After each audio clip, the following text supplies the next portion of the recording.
সম্মানিত আজহারি হুজুরের আগমন, প্রধান অতিথির আগমন, তানজিমুল উলামার পক্ষ থেকে লাল গোলাপ শুভেচ্ছা। সম্মানিত অডিয়েন্স, আপনারা দ্রুত সবাই বসে যান, যার যার জায়গায় বসে যান।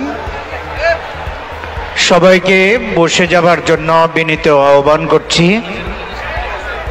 অভিভাবকবৃন্দ, আপনারা যারা সামনে গিয়েছেন অবশ্যই শৃঙ্খলার স্বার্থে আপনারা নিচে চলে আসবেন।